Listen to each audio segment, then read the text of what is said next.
वो नौजवान कहने लगा मैं कैसे शादी करूं, हैं, मैं कैसे शादी करूं, मेरी 30,000, शायद उसकी 30,000 सैलरी थी, मेरी 30,000 की सैलरी है, अब मैं शादी करूं तो मेरी माँ कहती है कि शादी में तो मुझे क्या देगा, अब्बू को क्या देगा, तेरी बहन को क्या देगा, बहन के ससुराल वालों को क्या देगा, भाई को क्या देगा, बहन के बच्चों को क्या देगा, अरे मैं सबको दूंगा तो मैं शादी कब करूंगा, मेरी अर्निंग इतनी है ही नहीं। नौजवान की सैलरी कितनी, 20,000 25,000, अच्छा करता होगा तो 30-40,000, तो ये लाखों रुपए लाए किधर से लड़का। बाप बोले कि तू कमा और तू शादी कर, बोला मैं कमाऊं मैं शादी करूं, जब मैं कमाऊं तो आप बोलोगे हमको भी दे, माँ को 2 जोड़े दे, बाप बहन को दे, अगर अल्लाह ने दिया है तो दे, मैं मना क्या करता, ये नहीं कहता कि नहीं देना चाहिए, अगर अल्लाह ने दिया है, खाता पीता है, ठीक है, माँ को भी राजी करे, बहन को भी राजी करे, और भी मतलब कि जिसको सिले रहमी के नीयत से, रिश्तेदारों के हुस्न सुलूक की नीयत से अगर कोई देता है अपनी खुशी से दे, तो इसका तो अलग है, लेकिन यहां तो कंडीशन ही यही है, पूछा जाएगा, बहन नाराज हो जाएगी, अच्छा बहन तो राजी हो गई तो बहन की सास नाराज हो जाएगी, अब कुछ बोलना, अरे बहन की सास तेरे को क्या प्रॉब्लम है, तुझे जो चाहिए तेरे बेटे से लेना, बहू के भाई से लेने का क्या तुक बनता है यार, माफ कर दे भाई, इनसे गलती हो गई कि तुमको लड़की दे दी भाई, इनसे भूल हो गई है, इनको क्या पता था कि तुम जिंदगी भर मांगते फिरते हो यार, शादी से पहले अपना ही खाते थे अपना ही पीते थे, ससुराल वालों को माफ कर दो यार, लड़की वाले को चाहिए लड़के वालों को माफ करो, लड़के वालों को चाहिए लड़की वालों को माफ करे, ये दोनों कहीं ना कहीं अलग ही चल रहे होते हैं, हर जगह ना लड़की वाले गलत है ना हर जगह लड़के वाले गलत है, ना हर जगह लड़की वाले सही है ना हर जगह लड़के वाले सही है, ये भी बता दो मैं, यानी कि अजीब वो गरीब कहानी है, और ये देना पड़ता है, नहीं दो तो नहीं होता। अब ये नौजवान अब शादी करनी है, खुदा ना करता शादी नहीं करता तो गुनाहों में मुब्तला होता है, फिर बदकारियां बरती हैं, कंवारी लड़कियां माएं बनती हैं, बच्चियों की शादियां मुश्किल हो गई हैं, लड़की की शादी कर दी है, अब बाप परेशान, मां कोस रही है अलग, बच्चे थे कमाने, तुमको कमाना चाहिए था, कुछ 4 और काम कर रहे थे, अरे भाई किधर को क्या करे, 4 काम कहां से करे, एक काम के अंदर बेचारा बुढ़ा हो गया, कमर टेढ़ी हो गई, 8 घंटे 10 घंटे से ज्यादा क्या काम करेगा, अल्लाह ताला ने जितना रिस्क दिया है उतना ही रिस्क लेगा ना, तो हमें चाहिए कि उस रिस्क के अंदर अल्लाह पाक का शुक्र अदा करें, किसी के महल को देखकर अपना झोंपड़ा को थोड़ी को जलाता है यार, और ये आजकल ही ऐसा है, वरना इमाम गजाली रहमतुल्लाह ताला अलैह तो लिखते हैं कि एक जमाना ऐसा था कि जब आदमी घर से कारोबार के लिए रोजगार के लिए निकलता था तो उसकी बीवी बच्चियां उसको कहती थी कि हमारे मामले में अल्लाह से डरना, हराम ना कमाना, हम भूख बर्दाश्त कर सकेंगी मगर जहन्नम का अजाब बर्दाश्त नहीं कर सकेंगी। अब वो कहां से लाए ऐसे घर यार, कहां से लाए, लड़का शादी करता है देखता है कि मिलेगा क्या, यानी जिसको देखो यही नजर लगी हुई है, क्या करे कि ना लड़कियां बेचारी घरों पर बैठे हैं, लड़के घरों पर बैठे हुए हैं, शादियां नहीं हो रही हैं, लड़कों की उम्रें 25-25 30-30 साल की हो गई, लड़कियों की उम्रें 25-25 30-30 साल की हो गई है, वहां नौजवान लड़के की ताकत नहीं है, वहां लड़की के बाप की ताकत नहीं है। अरे माशरे में रहने वालों मेरी बात सुनो, चाहे बांग्लादेश में रहते हैं, चाहे आप पाकिस्तान में रहते हैं या इंग्लिस्तान में रहते हैं, दुनिया के किसी मुल्क में या आप हिंदुस्तान में रहते हैं, आप दुनिया के किसी मुल्क में भी रहते हैं, मैं तो फिलहाल अपने मुसलमान कम्युनिटी से बात कर रहा हूँ, खुदा का खौफ करें, मेरी दरख्वास्त है आपसे, शादी आसान कर दो यार, मेहरबानी करो यार, आपको अल्लाह इसका अजर देगा, ये आम आदमी से नहीं होता, जो करते धरते लोग हैं ना, करते धरते लोग हैं, मैं एक सेठ को जानता हूँ, चाहे तो वो करोड़ों रुपए शादी पे खर्च कर दे, मगर वो उनकी एक मिजाज है कि नहीं शादी पे खर्च नहीं करेंगे, जो पैसे बचेंगे ना इन सब गरीबों की शादी करेंगे, मैं जानता हूं, स्टार्ट लेने वाले लोग हैं, लोगों ने लिए स्टार्ट, एक एक डिश पर उन्होंने अपनी बच्चियों की शादियां की, सिर्फ 1 डिश, खिला सकते थे 50-50 डिशें, लेकिन नहीं, एक डिश, एक पुलाव खिला देंगे, बिरयानी खिला देंगे, बिरयानी मीठा चावल खिला देंगे, दावत करनी होती है, लेकिन अब यार इतनी महंगी शादियां, इतने महंगे कपड़े, इतनी महंगी चीजें, ये सब दो। लड़के को मोटरसाइकिल दो तो बोला कि ये इतनी सी मोटरसाइकिल दे दे। अरे तो तेरी औकात साइकिल की भी नहीं थी, ये तो बेटी के सदके तुझे मिल गया। तू मोटरसाइकिल, आप अपनी मोटरसाइकिल खुद लो यार। नहीं ले सकते हो तो फिर अपने घर के बाहर बोर्ड लगा दो, ग्रूम फॉर सेल। अब बोर्ड लगाओ ना कि मैं बिकने के लिए तैयार हूं। और चूंकि मैंने मेडिकल करी इसलिए मेरा रेट ये है, मैंने एमबीबीएस किया तो मेरा रेट ये है, मैंने एमबीए किया मेरा रेट ये है, मैं फला प्रोफेशनल जॉब करता मेरा रेट ये है। आप फिर डरते क्यों? फिर छाती ठोक कर बोलो ले कि मैं बिकने के लिए तैयार हूं, मेरा रेट लगाओ। करोड़, 2 करोड़, 3 करोड़, 50 लाख, 70 लाख, मेरा रेट मोटरसाइकिल नहीं है, मेरा रेट कार है, क्योंकि मैं बेकार हूं। लड़की लाएगी कार तो मेरे को कार मिलेगी, वरना मैं जिंदगी भर बेकार रहूंगा। तो हम शादियां सस्ती कर दें। आपको मैं बताऊं, इस्लाम की खूबसूरती देखिए, लड़की वालों पर खर्चा ही कोई नहीं है, और यहां लड़की वालों पर ही खर्चा है। हमारी सोसाइटी में आज भी बदकिस्मती के साथ लड़की पैदा होती है तो बाप का मुंह इतना सा हो जाता है। क्यों? लड़की तो रहमत है, बेटियां तो मोहब्बत करने वालियां होती हैं। रसूल पाक सल्लल्लाहु अलैहि वसल्लम बेटियों वाले थे। शहजादे भी आपके यहाँ विलादत हुई, लेकिन शहजादों का बचपन में इंतकाल हो गया। 4 शहजादियां और 2 शहजादे रसूल पाक सल्लल्लाहु अलैहि वसल्लम के, शूर इनके नाम है, मगर आप भी बेटियों वाले थे। बीबी फातिमा किसकी बेटी थी? सरकार सल्लल्लाहु अलैहि वसल्लम के। बीबी ज़ैनब, उम्मे कुलसुम, रुकैया रज़ियल्लाहु तआला अन्हुमा, ये सरकार सल्लल्लाहु अलैहि वसल्लम की शहजादियां हैं। आज बेटियां पैदा होती है तो इतना सा मुंह हो जाता है। इसलिए नहीं कि बेटी अच्छी नहीं लगी, वो बेटी के साथ जो आया है ना, उसको अभी से टेंशन हो गया। हालांकि उसको पता भी, उसको ये भी नहीं पता कि बेटी के जवान होने तक मैं भी जिंदा रहूंगा कि नहीं रहूंगा, या बेटी भी बड़ी होगी कि नहीं होगी, मगर बस इसका मुंह खराब हो जाएगा। अरे खुदा पर भरोसा कर, अल्लाह ताला ने औलाद दी है तो औलाद के साथ अल्लाह ताला तुझे रिस्क भी देगा। वो अपना रिस्क खुद लेकर आई है, तेरा को थोड़ी खाएगी यार। तेरी औलाद तेरा थोड़ी खाती है, वो अपना खाएगी, तुम अपना खाओगे। अल्लाह ने सबका रिस्क अपना अपना दिया हुआ है, मगर हमारे यहाँ तो तौर तरीके ना, उसके साथ प्रॉब्लम हो गया और हो गए। अब लड़की के पास, लड़की वालों पर खर्चा नहीं है। मेरी बात समझो, ए माशरे में रहने वालों मेरी बात को समझिए, ए मुसलमानों मेरी बात समझिए। शादी में खर्चा क्या, ये बताइए कि भाई शादी होगी तो खाना, मतलब नान नफका आप बोलते हैं, एक लफ्ज है ना, नान नफका, सुना होगा आपने लफ्ज। पहनने को कपड़ा, खाने को रोटी, रहने को घर, ये नान नफका है उर्फ और आदत के मुताबिक जो माशरे में चलता है। ये किसकी जिम्मेदारी है? शोहर पर है। नान नफका किस पर वाजिब? मेहर किसको देना है? वलीमा किसको करना है? लड़की वाले पे खर्चा क्या है? वो आवे खाना खावे लड़की। अब वो बेटी दे दी, अब क्या दे तुम्हारे? वो जान देवे, बेटी दे दी। हर थोड़े दिनों के बाद कोई फरमाइश, हर धोने के बाद थोड़ी ख्वाहिश। तुम्हारा बाप हज करके आया, हमारे लिए क्या लाया? जमजम लाया, पियो। भाई जमजम और खजूर से ज्यादा बड़ा तबरुक क्या लाएगा? जमजम वही होता है। तब मदीने की खजूर लाया तो वो बोले और क्या लाया? अब खजूर खाना भाई, मदीने की। मदीने जमजम पियो ना चुम चुम कर, कि जमजम पियो। ये जमजम उस लिए है जिस लिए इसको पिए कोई। इसी जमजम में जन्नत है, इसी जमजम में कौसर है। कि जो जमजम शरीफ पी कर दुआ करे, अल्लाह पाक उसकी दुआ कबूल फरमाता है। और क्या लाया है? क्या दे बताओ? फिर बेचारा यहां से खरीदता है जानमाज, यहां से खरीदता है तस्वीयां, यहां से खरीदता है कोई लेडीज सूट। अच्छा घड़ी नहीं लाया है? घड़ी लड़के का भाई, शोर का, अब शोर का भाई को भी घड़ी दो, देवर को अलग दो, तो जेठ को अलग दो। सुसर तो बेचारा बूढ़ा आदमी था, इसके लिए कुछ नहीं लाए। क्या लावे इसके लिए? और पूरा घर ही, राशन भी से ले लो ना भैया। अच्छा कहीं ये मिक्स चल रहा है कि लड़की वाले दबाते लड़के वालों को, कि लड़के वाले दबाते लड़के वालों को।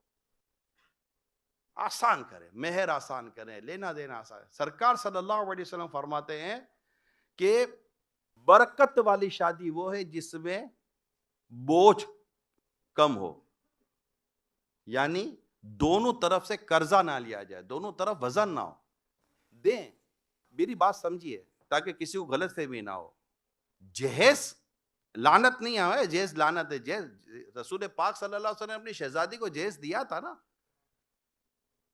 ऐसा नहीं है। देखिए जो हमारे माशरे में जो जहेज का नाम से जो लिए चल रहा है ना, ये जो रिश्वतों के नाम पर चल रहा है, जुल्म के नाम पर चल रहा है, ज्यादती के नाम पर। भाई एक बाप है अपनी बेटी को पूरा शहर उठाकर दे सकता है, दे देने दो, कोई मना नहीं है। और कौन सा बाप है जो अपनी बेटी को खाली हाथ बेचता है यार? मैं अपने नौजवानों से कहता हूं कि आप बस एक जगह आकर स्टैंड ले लो कि मैं शादी अपने पांव पे करूंगा। बस मैं अल्हम्दुलिल्लाह मैं अपना घर खुद चलाऊंगा, मुझे नहीं चाहिए। मुझे बस लड़की, बस जो जो लड़की वाले को, बेटी के माँ बाप को जो देना वो दे दें, इनकी मर्जी है। ना दे, इनकी मर्जी है, मेरी जिम्मेदारी। मैंने निकाह कर लिया, अब ये औरत मेरी जिम्मेदारी होगी। अब ये मतलब डिलीवरी पर अलग, तो हज पर अलग, तो उम्रे पर अलग, तो इलाज पर अलग, तो फला पर अलग, तो ये अलग। खुददारी पैदा करो मेरे नौजवानों, खुददारी पैदा करो कि नहीं लेना यार, नहीं लेना। और अब जो उर्फ, आदत, रस्म रवाज जो शरीयत के खिलाफ नहीं है, वो जो लेना देना होता है डेफिनेट, वो उस पर कौन मना करता है आपको? मगर वो सब जो राजी खुशी से हो रहा है, इसमें कहीं प्रेशर नहीं है, बोझ नहीं है। ना लड़के के माँ बाप शर्मिंदा हो रहे हैं, ना लड़की के माँ बाप शर्मिंदा हो रहे हैं। बात समझ रहे हैं? इतनी खूबसूरत अगर शादी हो जाए तो यार मुझे बताओ कि मोहब्बतें कितनी बढ़ेंगी और माशरा कैसा हो जाएगा। अब शादी सस्ती कर दे। अब नौजवान की बात वही मैं दोबारा रिपीट करता हूँ। ये चलते चलते मैं लड़कियों की तरफ चला गया ना, मेरी बहनों की तरफ, मेरी बच्चियों की तरफ चला गया। बच्चियां बेचारी घरों में बैठी हुई हैं। अब जिसकी 3-3 4-4 बच्चियां हैं, बाप क्या करेगा? शादियां सस्ती कर दें, मेरे नौजवानों के लिए शादियां सस्ती कर दे। बेटा तू शादी कर ले। मैं एक मिसाल दे रहा हूं, मशवरा दे रहा हूं। माँ बाप अभी जो मुझे सुन रहे हैं, मेरे पास रिक्वेस्ट है, मेरे पास पोस्ट हैं, मेरे पास रिक्वेस्ट आई है कि इस पर बात करो। हमारी उम्रें बड़ी हो गई हैं, हमारे माँ बाप हमारी शादियां नहीं करवा रहे। आप माँ बाप हो यार, आपको इतनी नहीं अंदाजा होता कि अभी इसकी उम्र इतनी हो गई, इसकी शादी हो जानी चाहिए। अभी भी कहते तेरी उम्र ही क्या है? अरे भाई इसकी उम्र हो चुकी है शादी की। अब इसको बोलो बेटा तुम कर लो। अब शादी भी क्या करना है यार? मतलब अगर आप गौर करें, मजबूरी है, इसके पास पोजीशन नहीं है, मगर वो शादी कर सकता है। वो अपने बीवी जो आएगी उसको 1-2-3 टाइम का खाना खिला देगा, उसको पहनने कपड़े दे देगा, घर भी दे देगा। आपके घर के अंदर ही कहीं कमरा मिल जाएगा या किराए का भी घर ले लेगा, तभी चल जाएगा इंशाअल्लाह ताला, घर चला लेगा। लेकिन आप इसको थोड़ा फ्री एंड तो दो कि बेटा तुझे हमारी फिक्र नहीं करनी है। जो एक शरअन वलीमा हो जाए वो वलीमा कर लेना, जो शरअन मेहर है वो मेहर दे दे बेटा। शरीयत और दीन के तकाजे पूरे कर ले, हमारी दुआएं तेरे साथ है। 500 को दावत ना दे बेटा, हम ये जो तुझे करना तो कर। बाप कह दे बेटा मेरी पोजीशन नहीं है, लेकिन पोजीशन नहीं है तो बेटे की जो पोजीशन है उसके मुताबिक कंप्रोमाइज तो करें आप। फिर देखें मेरे नौजवानों की शादियां होती है कि नहीं होती। एक तरफ बेटी का काम आसान कर दें, दूसरी तरफ मेरे नौजवान लड़के को रिलीज कर दें। ये कौन करेगा यार? ये खानदान के बड़े करेंगे, ये सिविल सोसाइटी के लोग करेंगे, ये माशरे के करते धरते जो लोग हैं वो करेंगे। किसी एक कम्युनिटी की बात नहीं कर रहा हूं मैं, ये मुख्तलिफ कम्युनिटी में मुख्तलिफ चीजें राइज हैं। जो शरअन दुरुस्त है, अखलाकन दुरुस्त है, माशरे में उर्फ आदत जो शरीयत के मुताबिक दुरुस्त है, उसका होना अपनी जगह पर है, उसको मैं कलाम नहीं करता। लेकिन रिलीज तो करें मेरे नौजवान को, इनकी बिचारों की शादियां होने दे, ये जाया हो जाएंगे, तबाह हो रहे हैं।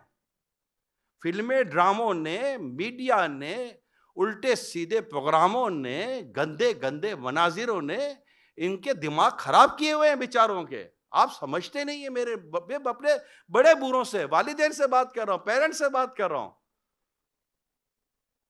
अब जाके पूछेंगे बेटा मैंने आज बयान सुना था, वो मौलाना बोल रहा था तेरे को शादी करनी है। अब ये इतना मुंह बोल के बोलेगा हाँ करनी है, कैसे बोलेगा यार? उसको शर्म नहीं आएगी? आपकी बेटी की उम्र हो गई है, आप उसको पूछ रहे बेटी क्या लगता है, बयान तो सुना था, मेरे को समझ तो आ रही थी, तो कुछ तेरी शादी करनी है। वो कैसे बोलेगी? हया शर्म भी तो कोई चीज है या नहीं है? आपको नहीं समझ पड़ती? आपको भूख की समझ आ जाती है, आपको प्यास की समझ आ जाती है, गरम ठंडे की समझ आ जाती है। बच्चे को देखकर ये समझ नहीं आती कि मेरे बेटे और मेरे बेटी की उम्र शादी की है या नहीं है।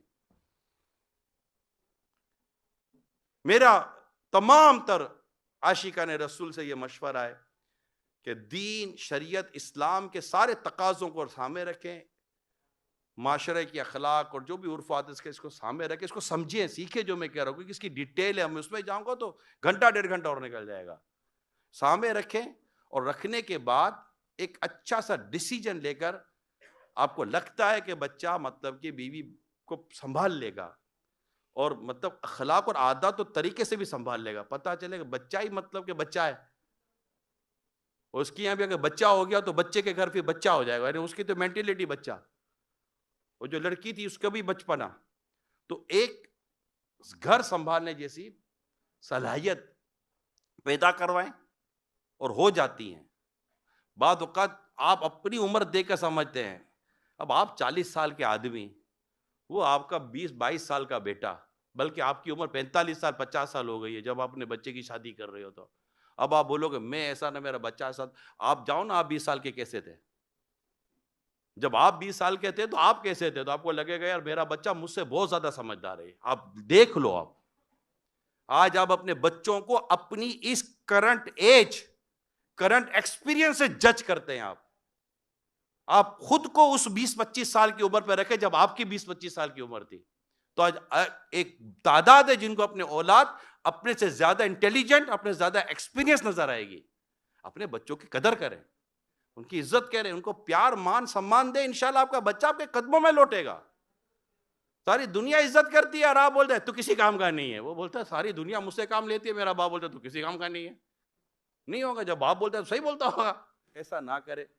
ये मैंने वो शायद बातें की हैं जो मेरी माशरे के, मेरी सोसाइटी के, बल्कि एक फैमिली तबके जो शायद लाखों लाख है, ये चीख नहीं सकते, इनके पास माइक नहीं है, ये बोल नहीं सकते, इनके पास स्क्रीन नहीं है, इनके पास सोशल प्लेटफॉर्म नहीं है।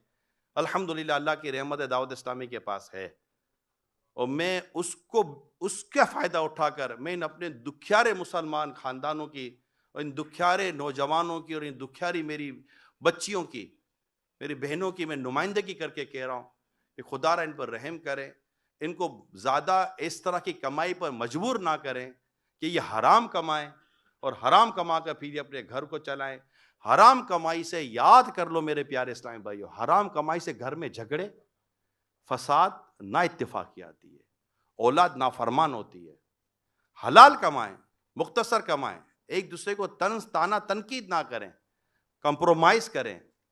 और इसके लिए मैं आपको एक फार्मूला दे देता हूं एंड में जाते जाते। आमदनी के मुताबिक अपने अखराजात फिक्स कर लें। ये फार्मूला है। आमदनी के मुताबिक अपने एक्सपेंस फिक्स करें। एक्सपेंस के मुताबिक आमदनी बनाने जाएंगे ना, थक जाएंगे, खर्चा काबू में नहीं आता। वजन और खर्चा जब एक बार बढ़ जाए तो फिर इसको घटाना मुश्किल है। ये दोनों काम बहुत मुश्किल है। एक वेट बढ़ जाए और एक घर का खर्चा बढ़ जाए। अब बोलो कि इनको नीचे लाओ तो बहुत मेहनत करनी पड़ती है। तो ये याद कर लें, ये मेरे घर की इस्लामी बहनें भी याद करें। बेचारा जो कर सकता है कर रहा है, मस्जिद जो बेहतरी आएगी करेगा, लेकिन कर तो रहा है ना, पड़ा हुआ तो नहीं है, सोया तो नहीं है, उड़ाता तो नहीं है, कोई नशे का आदी तो नहीं है, कोई शराबे तो नहीं पीता, कोई जुआ तो नहीं ना खेलता, कोई इधर उधर दोस्तों पर तो खर्च करके नहीं आ जाता ना, फैमिली के लिए कर रहा है ना, जो कर रहा है आपको खिलाने पिलाने के लिए कर रहा है ना, तो अब कर रहा है। अब जो बेचारे के नसीब, अब जो मुकद्दर था वो है, आपके भी नसीब में यही है, उसके नसीब में भी यही है। तो मोहब्बतों से रहो ना यार, क्यों लड़के जीते हो यार? कब लाओगे, कब लाओगे? रोजाना दाल खाएं, रोजाना दाल भी नहीं मिलेगी तो क्या कर लोगे? अल्लाह ने रिस्क तो दिया है ना यार। पैसा नहीं है, रिस्क तो है। अमीरी नहीं है, रिस्क तो है। दौलत नहीं है, रिस्क तो है। रिस्क तो है या नहीं है? पानी पी रहे, रिस्क नहीं है? अगर अल्लाह ना करिए रिस्क भी रुक गया तो क्या करेंगे? जिस दिन रिस्क रुका ना, टेंशन ना लें।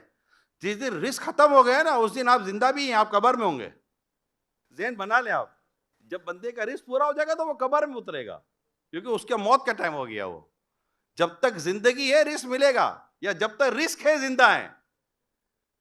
जिंदगी खत्म, रिस्क खत्म, ये सारा ये साथ साथ चल रहा है, एक आगे पीछे नहीं है। फिर आप कब्र में उतर गए, क्या रिस्क बोलना? अब आमाल है और आप है और हमें तो अल्लाह नेकी और तकवा परहेजगारी दे, कनात दे और हराम रोजी से अल्लाह बचा कर रखे। जहां से भी आता है, माँ बाप बीवी बच्चे रिश्तेदार पड़ोसी, कहीं से भी खुदा ना खासा कोई टोकनी की आती है ना, तो आप अपने रब पर भरोसा करो। इनकी बातों में आकर हराम रोजी मत कमाना कि कयामत के दिन कोई किसी के काम नहीं आएगा। ये मैं तमाम मेरे इस्लामी भाइयों को बहुत कान खोल के मेरे भाई सुन लो आप। ये जो हम अपने बीवी बच्चों के लिए और घर बार के लिए और उनके लिए जो हराम रोजी कमाते हैं ना, अल्लाह ना करे गलत रोजी कमाते हैं कि यार क्या करे, कयामत के दिन कोई एक काम नहीं आएगा, मां भी नहीं आएगी काम। बिल्कुल मैं वाज़ेह तौर पर कह रहा हूं, क्योंकि औलाद कयामत के दिन मां को कहेगी, मां एक नेकी दे दे, मेरे पास नेकी की कमी है। मां एक नेकी ना देगी बेटे को, बाप बेटे को बोलेगा, बाप ने कितनी मेहनत की, एटीएम मशीन बना हुआ था, बेटा जब भी ख्वाहिश का कार्ड डाले बाप ठक ठक ठक करता हुआ पैसे दे देता था। और जब एटीएम मशीन से पैसा नहीं निकलता ना, खाली आवाज आती है तो बोलता क्या किरकिराटी कर रहा है बुड्ढा, जब तक पैसा है इसका बोलना अच्छा लगता है, जब पैसा नहीं देता तो बाप का बोलना भी बुरा लगता है। ये हमारे बदकिस्मती है, जनरल बात कर रहा हूं, 100% बात नहीं कर रहा। लेकिन ये याद रख लें कि कयामत के दिन बाप अगर बेटे को कहेगा ना बेटा एक नेकी दे दे, बेटा नेकी ना देगा, ना बेटे को बाप नेकी देगा, ना मां बेटे को नेकी देगी, ना बेटा मां को नेकी देगा, ना बीवी शोर को देगी, ना शोर बीवी को देगा। कयामत का मामला बड़ा ही नफसा नफसी का मामला है। अरे क्या कोरोना में ना देखा कौन किसका था? चलो बताओ ना यार, कौन किसका था? बाप को कोई हाथ लगाने जाता था कोरोना हो गया तो? बेटे को कोरोना हो गया क्या बाप आया? कोई आया? मुझे बताएं। कोरोना में हमने देखा यार, कोई घर में रखने को तैयार नहीं था, निकालो निकालो निकालो। ना डॉक्टर हाथ लगा रहा है, ना बेटा हाथ लगा रहा है। इतनी मोहब्बत करने वाली मां भी हाथ नहीं लगा रही कि मेरे को लग जाएगा। किस वजह से हाथ नहीं लगा रहे थे? मेरे को लग जाएगा, मेरे को लग जाएगा। ये हमने अपनी जीते जी देख लिया यार, अब क्या देखना रह गया है?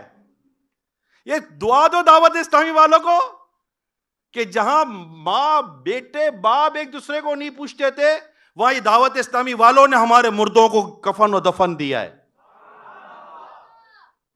ये अल्लाह की रहमत है, दावत दुनिया भर में दिया है, दुनिया भर में। और लोग परेशान होते थे कि ये दावत इस्लामी भाई दिया है, इनका जज्बा था, इनको पता था कि यार अब इंतकाल करके क्या लगेगा। एक साइंसी तहकीक, मेडिकली तहकीक, लेकिन किया हमारे इस्लामी भाइयों ने। कफन भी दिया है, गुस्ल भी दिया है, तदफीन भी की है, और उस वक्त रिश्तेदार भी नहीं आए, हमें पता है। मगर चूंकि दावत इस्लामी वालों की तरबियत करने वाले का नाम है इलियास कादरी, अमीर अहले सुन्नत, अल्हम्दुलिल्लाह। उन्होंने वो जज्बा इन्होंने फूंक दिया हमारे इस्लामी भाइयों में। वो नजर कर दिए कि भाई ये, इनको इस बात की परवाह शायद नहीं रही थी कि हमारा क्या बनेगा। उनको ये पता था कि मुसलमान के लिए फर्ज किफाया है, हम कफन दफन के साथ ही इसको कब्र में उतारेंगे, गुस्ल मैयत होना चाहिए। हालांकि कई जगहों पर यही होता था, गुस्ल नहीं होना, कफन नहीं होना, आपको सब पता है, मेरे को कोई नई बातें नहीं कर रहा हूं। मगर जब भी मेरी दावत इस्लामी वालों के पास ये केस आया, मेरी दावत इस्लामी वालों ने, अल्लाह इन सबको, मेरे इस्लामी भाइयों को सलामत रखे, इस्लामी बहनों ने इस्लामी बहनों को कफन दफन दिया, गुस्ल दिया। ये बता दूं, ये खुद मुझे पता है, हमारे यहां भी यही हुआ है कि कोविड से इंतकाल हुआ और गुस्ल देने के लिए हमारी इस्लामी बहनें आई हैं। कोविड से इंतकाल हुआ, गुस्ल देने के लिए हमारे इस्लामी भाई आए। फैमिली मेंबर कमरे में जाने के लिए तैयार नहीं है।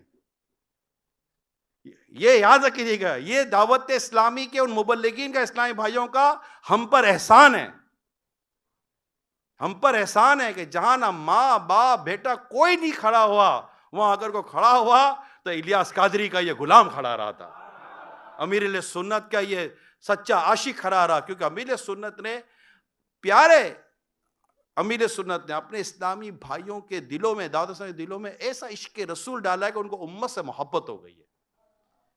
और इस्लाम और दीन की ताल्लुक से बहुत सीरियस हैं दावत इस्लामी वाले, अल्हम्दुलिल्लाह करके दिखाया। अब अल्लाह ऐसा फिर कभी हमें ना दिखाए। मगर देखिए कितनी हुस्सासियत हमने देखी। कयामत के दिन कौन किसके साथ खड़ा होगा यार? हम इनके लिए कमाएं, ये जो कयामत के दिन काम नहीं। हाँ, कयामत के दिन जो काम आएगी जात, वो कौन है?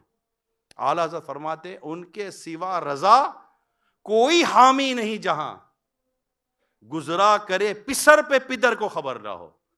कि मुस्तफ़ा करीम सल्लल्लाहु अलैहि वसल्लम वो हैं जो क़यामत के दिन हमारे हामी हैं। वो अल्लाह के हुजूर हाजिर होंगे, सज्दा करेंगे और हमें बख्शवाएंगे इंशाअल्लाह, हमें जन्नत दिलाएंगे इंशाअल्लाह। तो जीना है तो मुस्तफ़ा के लिए जियो, इनकी मोहब्बत में जियो, इनके प्यार में जियो, इनके दीन की खिदमत करते हुए जियो। अल्लाह अमल करने की तौफीक अता फरमाए।